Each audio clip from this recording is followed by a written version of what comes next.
Then we had NC State going on a road at Notre Dame, and NC State showed up to get slaughtered. It's about what happened. Notre Dame killed them. Notre Dame's pretty good. They don't have any great wins yet, but it's very possible that they get one this week when they play USC. Notre Dame is solid, and here's the thing: they are blowing out teams, but their best achievement so far is that they barely lost to good teams twice. Like, I really need to see them beat a good team, I think. And we'll see if they do it against USC, but honestly, Notre Dame's really good, I think. CJ Carr, he did have that pick, but he's pretty solid. Jeremiah Love, we all know how good he is. He's incredible, one of the best running backs in the country.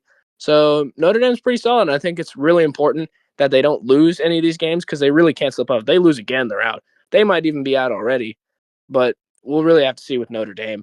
So, but they know that though, and they're not slipping up. They're taking everything very, very seriously. You saw what they did to Arkansas. You saw what they did to NC State, Boise State. They're killing teams, and that didn't stop last Saturday, Jack. Yeah, it absolutely didn't. They continue to pound away at the schedule. But yeah, Mm-hmm. they definitely need to win out. And this next week, which I think is Oh, no question. I think is one of the best weeks of the season, just game wise. But this USC team looks so good, and they just beat I think is still a very good Michigan team. So this is going to be one of the tougher games of their schedule, besides the first 2 weeks of their season. This is going to be the real test to see if they Right. can still make the playoff. I mean, I think they will make the playoff if they win out, just because of how high the Mm-hmm. AP poll ranks them already. I mean, they're number 13 in the country with 2 losses. Very Right. surprising. I can't believe they've climbed Yeah, that high. Yeah. they definitely just want to shoehorn them in there just to put them into the Mm-hmm. conversation. I mean, power rankings wise, I think they are up there. They're one of the best teams in the country, and I think they've really like grown from their first 2 weeks. I don't think resume Right. wise they're that high. I'm not totally Mm-hmm. against it, but they should definitely be 15 to 20, I think. I think they can beat USC, but this is one of the best USC teams I've seen with Lincoln Riley. And one of the most important Right. wins Yeah. this week, we'll get into it, against Michigan for sure. So yeah. Mm-hmm. Right. And Notre Dame does host USC, but it's like if you were to lose that game, like that would be disastrous because not only would you be a three-loss team, and even if you win out, what's their best win then?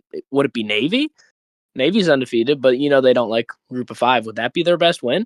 Where it's like it's kind of interesting, and this one is so important because if they don't win at home against number 20 USC, there's no other team that's really going to be impressive to beat. It's like, oh, you beat Stanford, you beat Boston College, you beat Syracuse. Like, nothing is that crazy or flashy enough to justify a two-loss team getting into the playoff. And even if you include USC, like, it's still not flashy enough where it's like, are they really going to make it over some of these 10-2 teams? Or like, I don't know how they're going to work it out. I feel like they're just saying, well, they made the title last year, so we have to prop them up. We have to shove them up there because of what they did last year. And I'm like, no, this is a new season. This isn't last year. This is a new college football season. So I'm sick of the bias from previous years. It's like, it's a new year. It's a new season. We've seen so much parity already. Like, we just saw Notre Dame, who was in the national championship, already lost twice. Like, stop pretending that it's still last season. It's like, take things for granted, watch the games, and just kind of take it in and be like, okay, and adjust. Just because you had Notre Dame at number 6 at the beginning of the year doesn't mean you have to kind of shove them back up there. And I do think Notre Dame's good, but I'm saying, like, give it a minute until they have some good wins or at least have a better record. Because for a while, like, they were still in when they were 0-2. Right. So honestly, I think Notre Dame's a good team, but I don't know where the quality wins are really going to be outside of USC, maybe Navy, and I don't know if they're going to get the benefit of the doubt over a 10-2 SEC team. And maybe they shouldn't, and the AP poll would certainly do it, but I don't know how the committee's going to work that out, Jack. I'm not sure either. I mean, like they need to win this game. This is definitely if they want to make the playoff. And I think if they do make the playoff, because last year they lost to Northern Illinois. They did Mhm. not have a great start to the season either.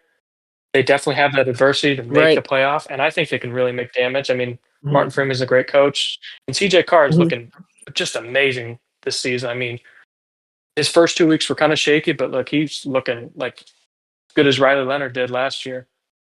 I think they can really make damage. So Right. if they get a chance, I think absolutely they're still one of the best teams in the country for sure. Right. I think they are too, but it can be really interesting when we get the CFP rankings to see how they evaluate it. because the AP certainly loves them a lot, but we'll have to see if the committee gives them the benefit of the doubt as well, and if they're able to squeak back into that 12-team playoff in January.